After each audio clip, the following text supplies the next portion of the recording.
At 9:17 on the morning of January 22, 1943, Second Lieutenant John George crouched in the ruins of a Japanese bunker west of Point Cruz, watching a banyan tree 240 yards away through a scope his fellow officers had laughed at for 6 weeks.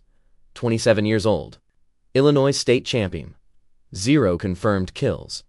The Japanese had 11 snipers operating in the Point Cruz groves, and in the past 72 hours, they had killed 14 men from the 132nd Infantry Regiment. George's commanding officer had called his rifle a toy. The other platoon leaders called it his mail-order sweetheart. When he had unpacked the Winchester Model 70 with its Lyman Alaskan scope and Griffin and Howe mount at Camp Forest in Tennessee, the armorer wanted to know if this was meant for deer or Germans. George explained it was for the Japanese. They shipped out before the rifle arrived. George spent the voyage to Guadalcanal watching other men clean their Garands, while his own weapon sat in a warehouse in Illinois. He requested it be forwarded through military mail. 6 weeks later, in late December of 1942, a supply sergeant handed him a wooden crate marked "Fragile." Inside was the rifle he had saved 2 years of National Guard pay to buy. The rifle weighed 9 pounds. The scope added another 12 ounces. The Garand issued to every other man in his battalion weighed 9.5 pounds with no magnification. George's rifle was bolt action, 5 rounds. The Garand was semi-automatic, 8 rounds. Captain Morris ordered him to leave the sporting rifle in his tent and carry a real weapon. George carried it anyway. The 132nd Infantry had relieved the Marines on Guadalcanal in late December of 1942. The Marines had been fighting since August. They had taken Henderson Field. They had held it. But they had not taken Mount Austin, and they had not cleared the Japanese from the coastal groves west of the Matanikau River. Mount Austin stood 1,514 feet tall. The Japanese called it the Gifu. 500 men, 47 bunkers. George's battalion attacked on December 17th. They fought for 16 days. They lost 34 men killed and 279 wounded before they finally took the western slope on January 2nd. By then, George had fired his Winchester exactly 0 times in combat. The jungle around Point Cruz was different. No bunkers, no fixed positions, just Japanese soldiers who had retreated west from Henderson Field and dug into the massive trees. Some of those soldiers were snipers. They had scoped Arisaka Type 98s. They knew the jungle. They knew how to wait. On January 19th, a sniper killed Corporal Davis while he was filling canteens at a creek. On January 20th, another sniper killed 2 men from L Company during a patrol. On January 21st, 3 more men died. One of them was shot through the neck from a tree the patrol had walked past twice. The battalion commander summoned George that night. The Japanese snipers were killing his men faster than malaria. He needed someone who could shoot. He wanted to know if that mail-order rifle could actually hit anything. George explained his credentials. Illinois state championship at 1,000 yards in 1939. 23 years old at the time. Youngest winner in the state's history. 6-inch groups at 600 yards with iron sights. With the Lyman Alaskan, 5 rounds inside 4 inches at 300 yards. The commander gave him until morning to prove it. If you want to see how George's civilian rifle performed against Japanese snipers trained for jungle warfare, please hit that like button. It helps us share more forgotten stories like this. And please subscribe if you haven't already. Back to George. George spent the night checking his rifle. The Winchester had been packed in cosmoline for the ocean voyage. He cleaned it again. He checked the scope mounts. He loaded 5 rounds of .30-06 hunting ammunition he had packed in Tennessee. Military ball ammo. The same cartridge the Garand fired.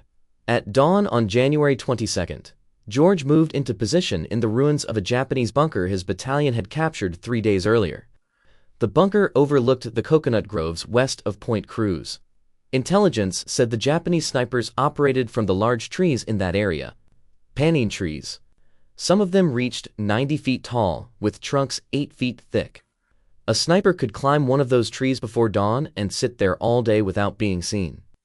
George had brought no spotter, no radio man, just his rifle and a canteen and 60 rounds of ammunition and stripper clips. He settled into the bunker and began to watch the trees through his scope. The Lyman Alaskan had 2.5 power magnification. Not much, but enough to see movement in the branches that the naked eye would miss. The jungle was never silent. Birds, insects, the distant sound of artillery. George had learned to filter out the noise and focus on movement. He glassed the tree slowly, left to right, top to bottom. At 9:17 he saw it. A branch moved. No wind, just a small shift. 87 feet up in a banyan tree, 240 yards away. George watched. The branch moved again. Then he saw the shape. A man. Dark clothing. Positioned in a fork where 3 branches met. The Japanese sniper was facing east, watching the trail where George's battalion had been moving supplies. George adjusted his scope. 2 clicks right for wind. He controlled his breathing. The Winchester's trigger was glass smooth, 3.5 pounds. He had spent hours adjusting it at Camp Perry before the war.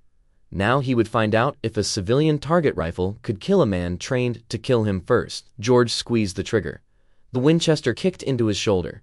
The sound cracked through the jungle. 240 yards away, the Japanese sniper jerked and fell.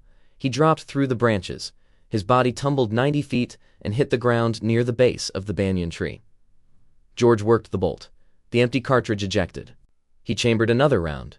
He kept his scope on the tree. Waited for movement. Nothing. The sniper's partner would be close. Japanese snipers worked in pairs, 1 shooter, 1 spotter. If George had just killed the shooter, the spotter was somewhere in that tree, or in the trees nearby. George scanned the surrounding banyans. The scope's 2.5 power magnification forced him to search slowly. Each tree could hide multiple men. The jungle canopy created shadows that made shapes impossible to distinguish without careful observation. At 9:43, he found the second sniper. Different tree, 60 yards north of the first. This one was lower, maybe 50 feet up. The Japanese soldier was moving down the trunk, retreating. He had heard the shot and knew his position was compromised. George aimed, led the movement, fired. The second sniper fell backwards off the tree. His rifle clattered through the branches ahead of him.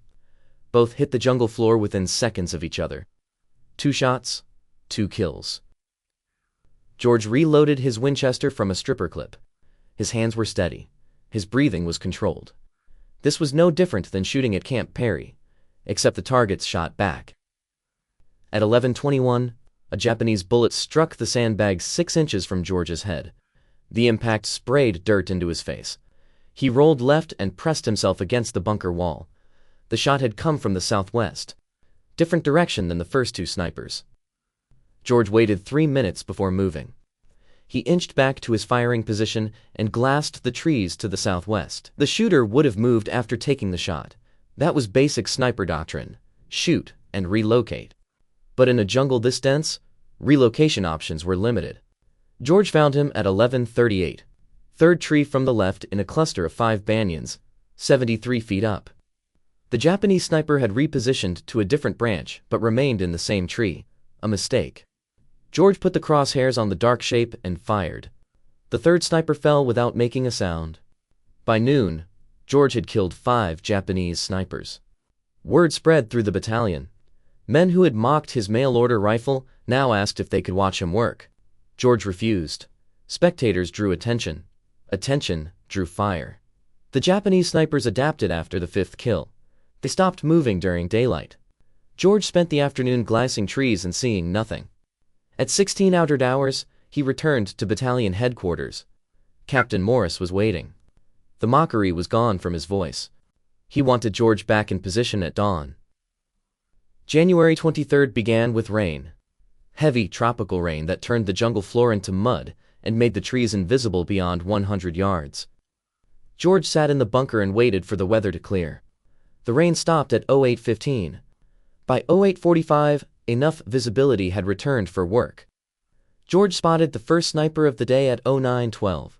The Japanese soldier had climbed into position during the rain. Smart. The sound of rain masked movement. This sniper had chosen a tree 290 yards out, longer range than yesterday.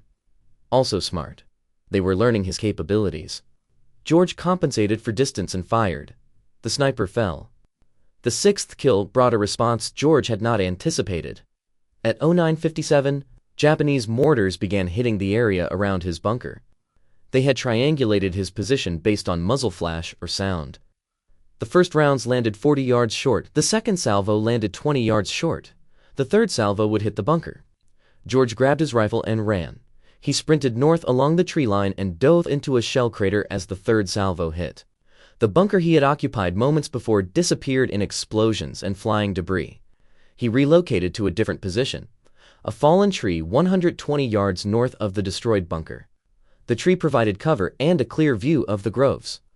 George settled in and resumed his watch. The Japanese sent more snipers that afternoon. They knew George was hunting them. They were now hunting him back. The dynamic had changed. This was no longer target shooting. This was a duel.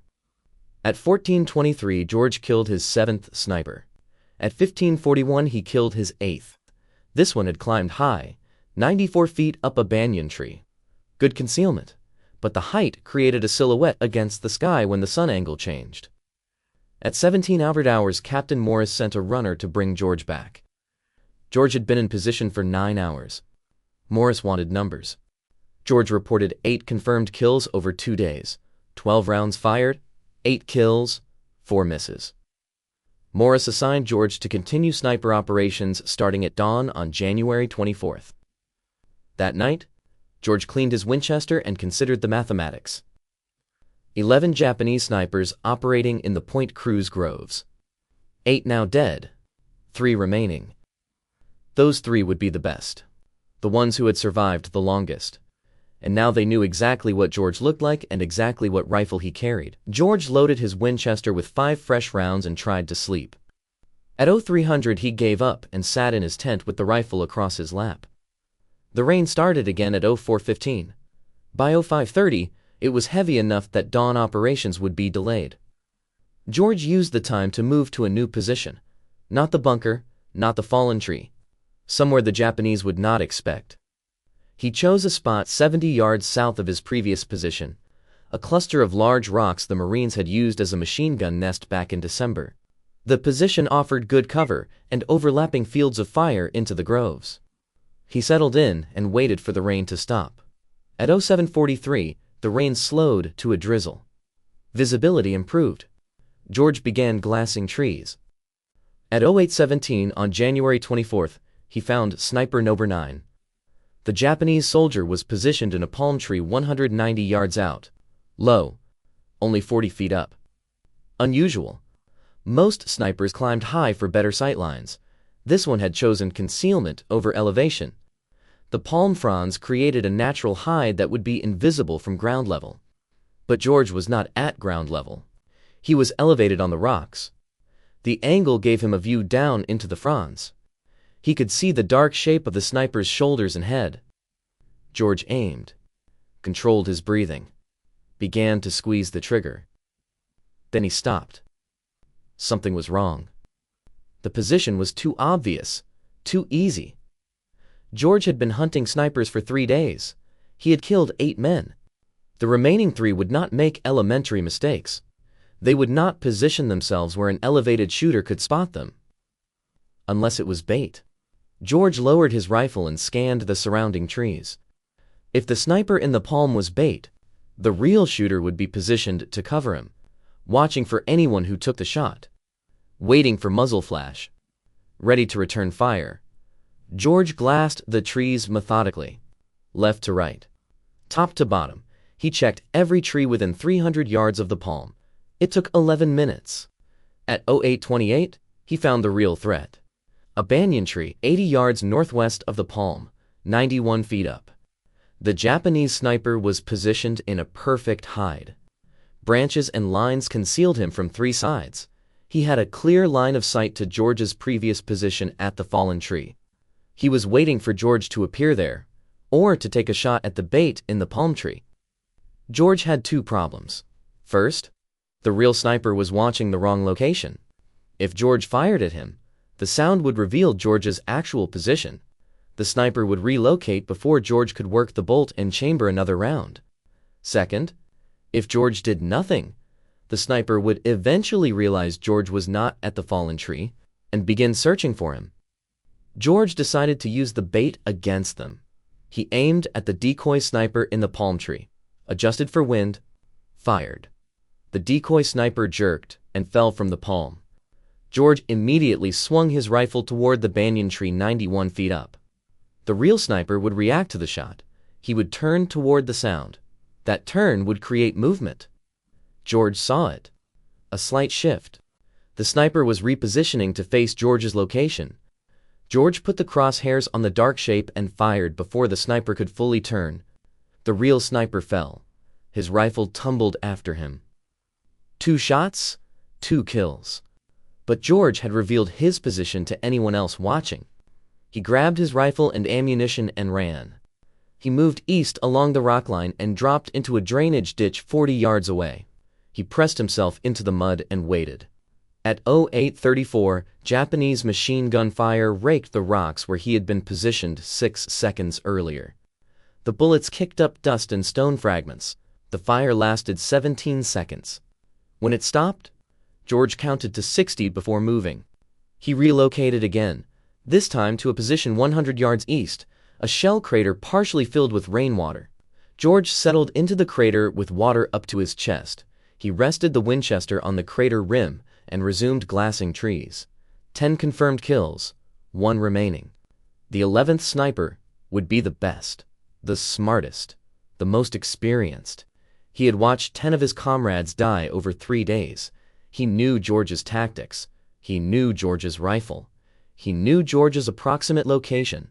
And somewhere in those trees, he was watching, waiting, planning. George scanned the jungle through his scope. The Lyman Alaskan magnification made distant shapes visible but not identifiable. Every dark spot could be a branch, or a man. George had to study each one carefully. At 09:47, he realized his mistake.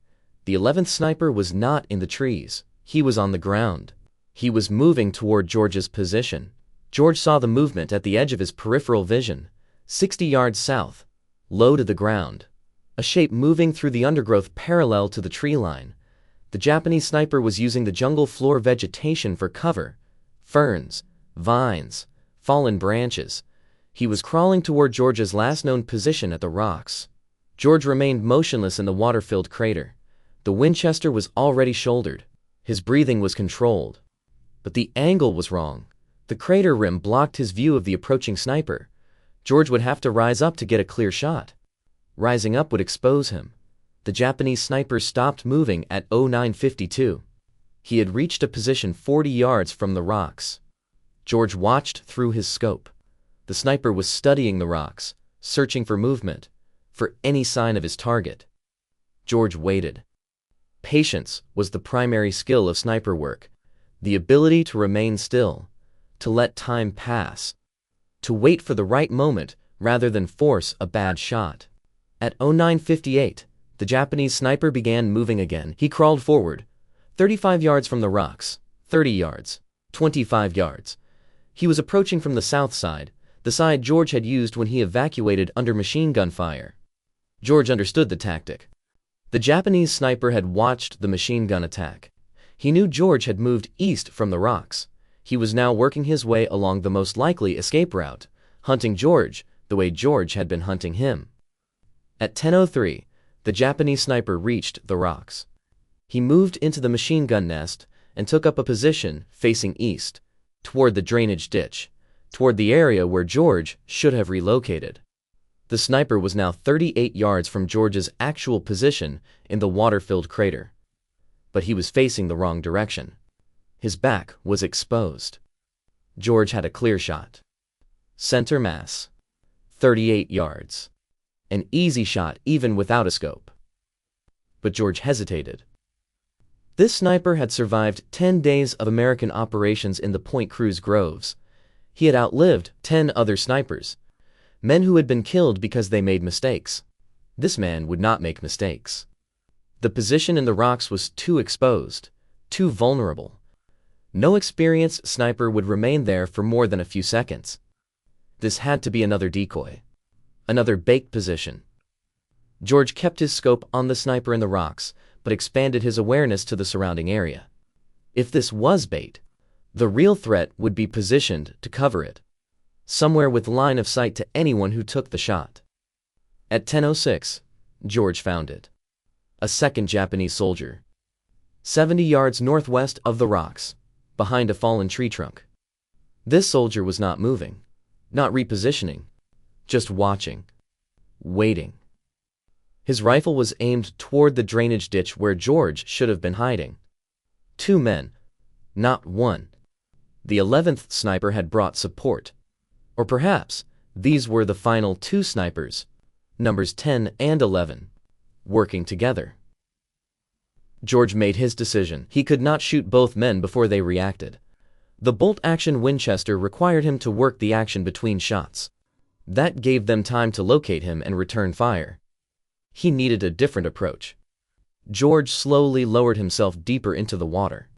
He submerged until only his eyes and the top of his head remained above the surface. He kept the Winchester pointed skyward to keep water out of the barrel. Then he waited. At 10:13, the Japanese soldier in the rocks stood up. He had spent 10 minutes watching the drainage ditch and seen nothing. He believed George had moved farther east. He turned and signaled to his partner behind the fallen tree. Both men began moving east, parallel to each other, 70 yards apart. They were executing a sweep, planning to flush George out or find his position. George remained in the water, motionless.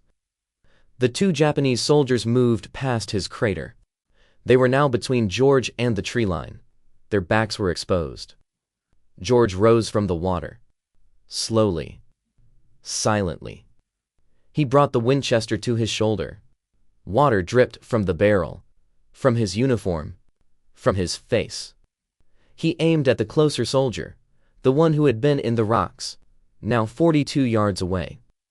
George fired. The soldier dropped.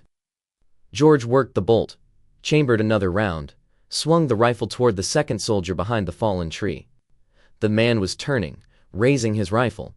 George fired first. The second soldier fell. 11 shots fired over 3 days. 11 Japanese snipers dead. George had cleared the Point Cruz groves of the threat that had killed 14 Americans in 72 hours. But as George climbed out of the crater and retrieved his spent cartridges, he heard a sound that made him freeze. Voices. Japanese voices. Coming from the tree line. Multiple men, moving toward the fallen soldiers. George had killed the snipers. But the snipers had not been working alone. George dropped back into the crater. The water was cold, muddy. He submerged until only his eyes remained above the surface. The Winchester he held vertically to keep the barrel clear. The Japanese voices grew louder. At least 6 men, maybe more. They were moving toward the 2 dead snipers. George heard branches breaking, equipment rattling. These were not snipers. Infantry. A patrol or recovery team sent to collect the bodies. George counted seconds. The voices stopped at the location of the first body. 42 yards from his crater, close enough that he could hear them clearly even without understanding the words. Then the voices moved to the second body. More conversation. Urgent tones. At 10:28, the voices began moving again. Not back toward the tree line. Toward George's crater. They had found his tracks. Boot prints in the mud leading from the rocks to the crater. George had been careful about noise and movement. He had not been careful about tracks. George had 5 rounds in the Winchester. 6 Japanese soldiers at minimum. Poor odds for a bolt-action rifle. He considered his options. Stay hidden and hope they passed by. Or fight. The voices grew closer. 30 yards. 25 yards. 20 yards. At 10:31, a Japanese soldier appeared at the crater rim. He was looking down, directly at George. Their eyes met. George fired from the water. The soldier fell backward. George worked the bolt while still submerged, chambered another round, rose up. 2 more soldiers were at the crater rim. George fired, worked the bolt, fired again. Both soldiers dropped. 3 rounds left. George could hear shouting, more soldiers moving toward him. He climbed out of the crater on the north side, away from the approaching voices. He ran 20 yards and dropped behind a fallen tree. Japanese rifle fire cracked through the jungle. Bullets struck the ground around the crater, around the fallen tree. The soldiers were firing at movement, at sound, not at confirmed targets. George stayed low. He glassed the area through his scope, saw movement. 2 soldiers advancing toward the crater, 50 yards out. George aimed at the lead soldier, fired. The soldier dropped. The second soldier dove for cover. 2 rounds left. George heard more voices behind him. The Japanese were flanking, one group approaching from the south, another from the east. George was about to be surrounded. He made his decision. He could not win a firefight with a bolt-action rifle against multiple soldiers with semi-automatic weapons. He needed to break contact, move back toward American lines. George grabbed his rifle and ran north. He sprinted through the jungle undergrowth. Vines caught his boots, branches whipped his face. Japanese rifle fire followed him.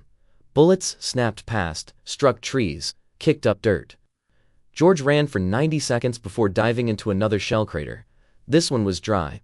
He pressed himself against the crater wall and listened. The Japanese voices were distant now. They had not pursued. They were regrouping around their dead. George checked his rifle. Mud on the stock. Water still dripping from the barrel. He had 2 rounds left and no stripper clips. The clips were in his pack. The pack was somewhere near the water-filled crater. At 10:47, George began moving again. Not running. Walking. Staying low. Using the terrain for cover. He moved northeast toward the American lines. The jungle was quiet. No voices. No movement. Just the sound of his own breathing and the distant rumble of artillery. At 11:13, George reached the American perimeter. A Marine sentry challenged him. George identified himself. The sentry let him through. George walked to battalion headquarters and reported to Captain Morris. Morris wanted a full debrief. George provided it. 11 Japanese snipers killed over 4 days. 12 rounds fired against the snipers. 11 hits. Then a firefight with infantry. 3 more kills. 5 total rounds in that engagement. Morris asked about ammunition status. George was down to 2 rounds. Morris asked about the rifle. George said it was functional but needed cleaning. Mud in the action, water in the barrel. Morris told George to clean his rifle and rest. No operations tomorrow. The battalion was moving east. The Point Cruz groves were no longer a priority. The Japanese were evacuating Guadalcanal. Intelligence suggested they would complete the withdrawal within 2 weeks. George returned to his tent. He field-stripped the Winchester and spent 2 hours cleaning every component. Cosmoline and gun oil. Patches ran through the barrel until they came out clean. He checked the scope mounts. Adjusted the eye relief. Loaded 5 fresh rounds. At 1400 hours, word came down from division headquarters. The battalion commander wanted to see George. George walked to headquarters wondering if Morris had filed a negative report. Unauthorized engagement, excessive ammunition expenditure, operating alone without support. Instead, he found Morris and 2 other officers waiting. One of them was Colonel Ferry, the regimental commander. Ferry had one question. Could George train other men to do what he had done? George said he could try, but it would require time, and rifles with optics, and men who could already shoot. Ferry said division had 14 Springfield rifles with uninertal scopes, sniper rifles left behind by the Marines, and Ferry had 40 men in the regiment who had qualified as expert marksmen before deployment. Ferry wanted George to create a sniper section, train the men, develop tactics, clear any remaining Japanese snipers from American operational areas. George accepted, but he had one condition. He wanted to keep his Winchester. Ferry approved the request. George kept his Winchester Model 70. The 14 Springfield rifles with uninertal scopes went to the men George would train. Training began on January 27th. George had 40 men assembled at a makeshift range 2 miles east of Henderson Field.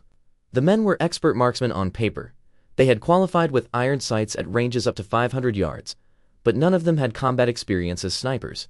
None of them had killed a man from concealment. George started with the fundamentals: breathing control, trigger squeeze, breathing wind. The Springfield rifles weighed 11 pounds with the uninertal scopes, heavier than the Garand, heavier than George's Winchester.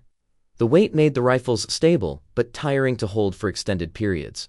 George taught them to use any available support: rocks, logs, sandbags.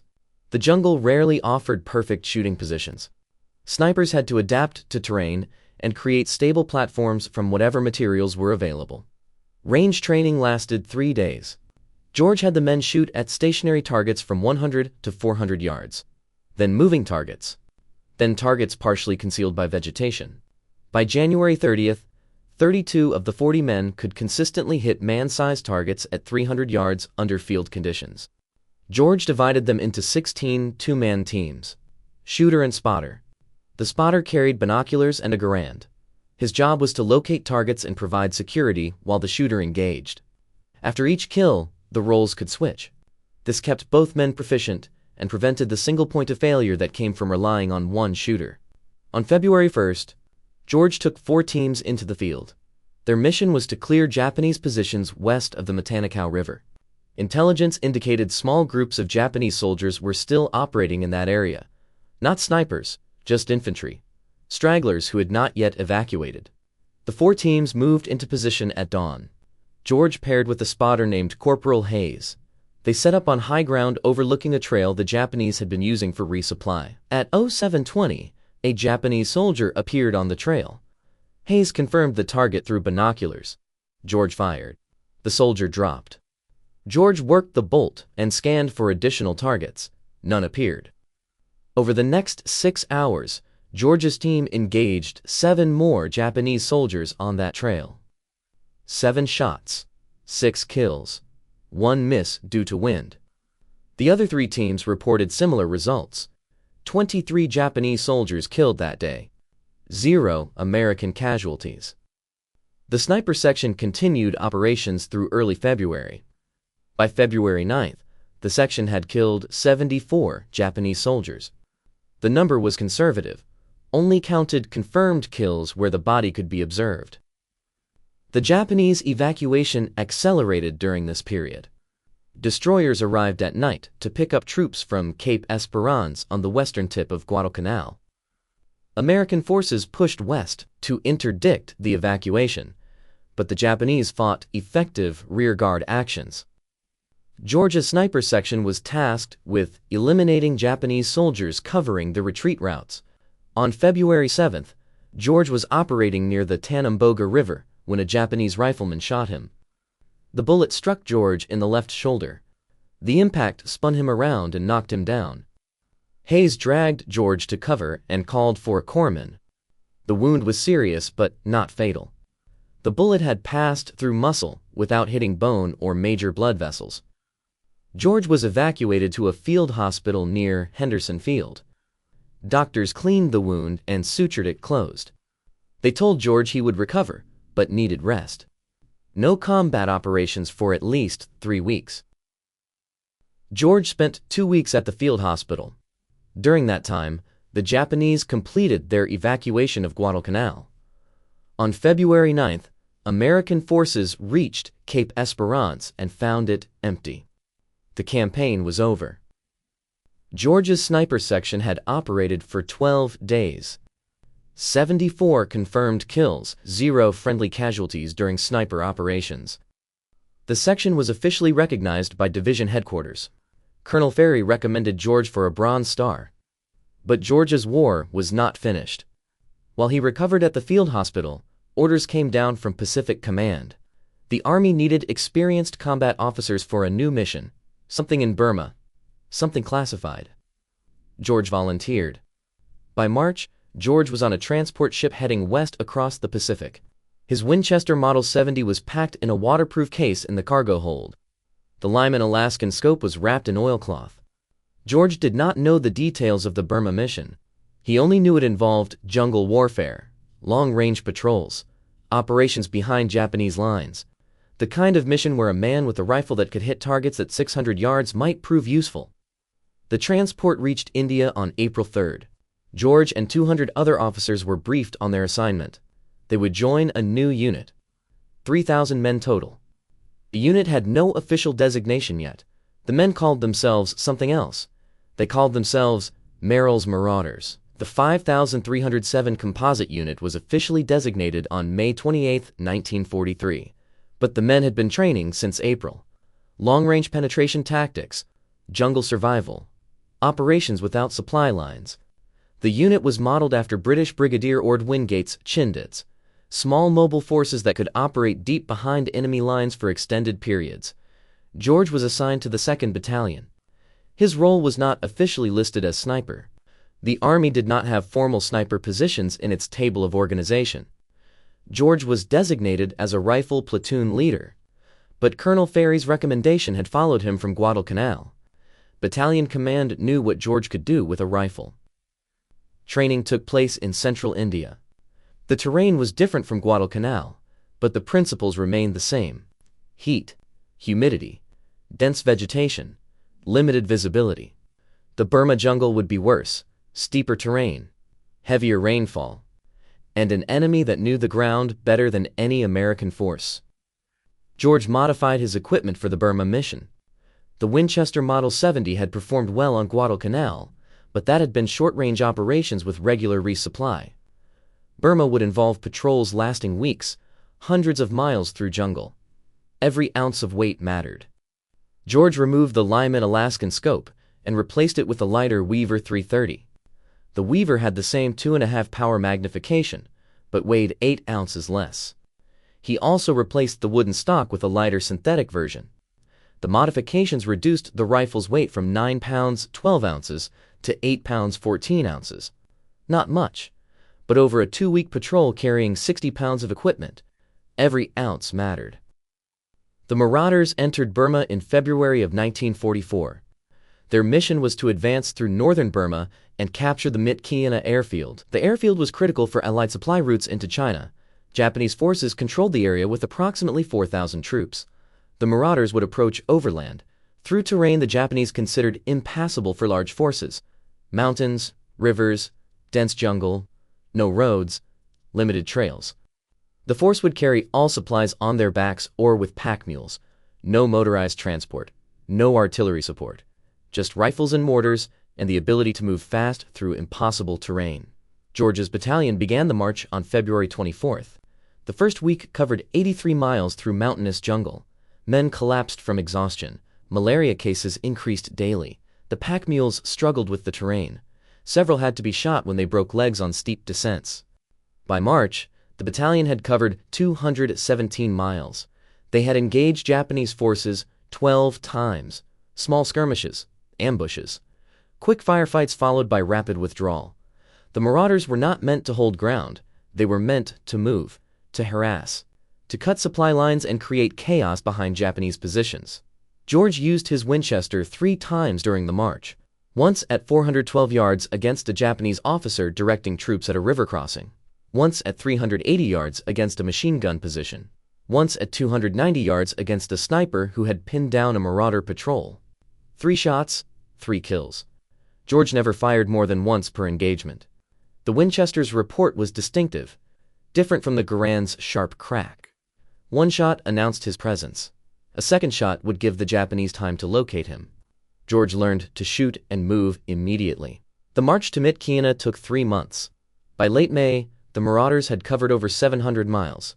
They had lost more men to disease than combat: malaria, dysentery, typhus. The unit that entered Burma with 5,300 men was down to fewer than 3,000 defectives. On May 17th, the Marauders captured Myitkyina airfield. The operation was a success, but the cost had been severe. The unit was combat ineffective: too many casualties, too many sick, too much time in the jungle without rest or proper medical care. George survived the Burma campaign. His Winchester survived. But the rifle that had proven so effective on Guadalcanal had been used only 7 times in 3 months of operations. The Marauders rarely engaged in the kind of long-range precision shooting that required a scoped rifle. Most combat was close range. Ambushes at 50 yards or less, firefights in dense vegetation where you could barely see 30 feet. George realized something during those 3 months in Burma. The Winchester Model 70 was an excellent rifle, perhaps the best bolt-action sporting rifle ever made. But modern warfare was changing. Semi-automatic rifles like the Garand were becoming standard.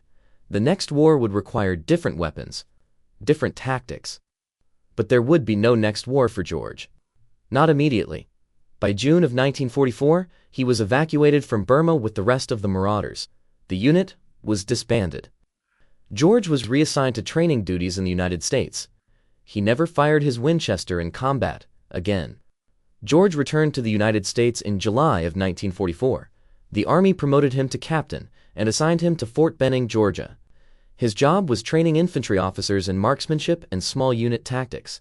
He taught the lessons he had learned on Guadalcanal and in Burma: how to move through jungle terrain, how to identify and engage targets at distance, how to operate independently without supply lines.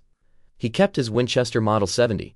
The rifle had traveled from Illinois to Tennessee to Guadalcanal to India to Burma to Georgia. It had killed at least 14 enemy soldiers in confirmed engagements. Probably more. George had stopped counting after Burma. The rifle sat in a footlocker in his quarters at Fort Benning. George rarely looked at it. The war had changed. The Pacific Islands were being retaken one by one. American forces were advancing through France and into Germany. The need for individual marksmen with privately owned rifles was fading. The military was standardizing. Mass production. Interchangeable parts. Soldiers with identical equipment and identical training. George understood the necessity. Modern warfare required industrial scale. But something was being lost. The individual skill. The craftsman approach to soldiering. The idea that a man with the right rifle and the right training could change the outcome of a battle. George was discharged from the Army in January of 1947. Lieutenant Colonel. 2 Bronze Stars, 1 Purple Heart. Combat Infantry Badge. He returned to Illinois and enrolled at Princeton University on the GI Bill. He studied politics. Graduated with highest honors in 1950. After Princeton, George spent 4 years at Oxford. Then 4 years in British East Africa, studying regional politics and institutions. He eventually settled in Washington, D.C. as executive director of the Institute of African American Relations. Later, he joined the State Department's Foreign Affairs Institute as a consultant and lecturer on African affairs. George never spoke publicly about Guadalcanal or Burma during those years. He had colleagues who knew he had served in the Pacific, but they did not know about Point Cruz. They did not know about the Japanese snipers. They did not know about the Winchester Model 70 that sat in a case in his home. In 1947, George decided to write down what had happened. Not for publication, just for his own record. He wanted to document the weapons and tactics of jungle warfare while the details were still fresh. He wrote for 6 months. The manuscript grew to over 400 pages. A friend at the National Rifle Association read the manuscript and suggested publication. George was reluctant. The book was technical, detailed descriptions of rifles and ammunition and ballistics, not the kind of content that interested general readers. But the NRA convinced him. The book was published in 1947 under the title Shots Fired in Anger. It became a classic among firearms enthusiasts and military historians. The book described George's experiences on Guadalcanal and Burma with clinical precision. No embellishment, no hero worship, just facts and observations about what worked and what did not work in combat. The book is still in print today, still used as a reference by collectors and historians studying World War II small arms. George's descriptions of Japanese weapons remain some of the most detailed contemporary accounts available. George lived to see the United States fight 3 more wars: Korea, Vietnam, the Gulf War. He watched the evolution of military rifles from the Garand to the M14 to the M16. He watched sniping become a formal military specialty with dedicated training and equipment. He watched the lessons of World War II being relearned and refined by new generations of soldiers. John George died on January 3, 2009. He was 90 years old. The Winchester Model 70 that had killed Japanese snipers on Guadalcanal was donated to the National Firearms Museum in Fairfax, Virginia. It sits in a display case with a placard describing its history. Most visitors walk past without stopping. It looks like any other vintage hunting rifle. But it is not. It is the rifle that proved a state champion marksman with a mail-order scope could outshoot professionally trained military snipers. The rifle that cleared the Point Cruz groves in 4 days when an entire battalion could not do it in 2 weeks. The rifle that changed how the American military thought about individual marksmanship in modern warfare. If this story moved you the way it moved us, do me a favor. Hit that like button. Every single like tells YouTube to show this story to more people. Hit subscribe and turn on notifications. We're rescuing forgotten stories from dusty archives every single day. Stories about riflemen who proved themselves with skill and courage. Real people. Real heroism. Drop a comment right now and tell us where you're watching from. Are you watching from the United States? United Kingdom? Canada? Australia? Our community stretches across the entire world. You're not just a viewer, you're part of keeping these memories alive. Tell us your location. Tell us if someone in your family served. Just let us know you're here. Thank you for watching, and thank you for making sure John George doesn't disappear into silence. These men deserve to be remembered, and you're helping make that happen.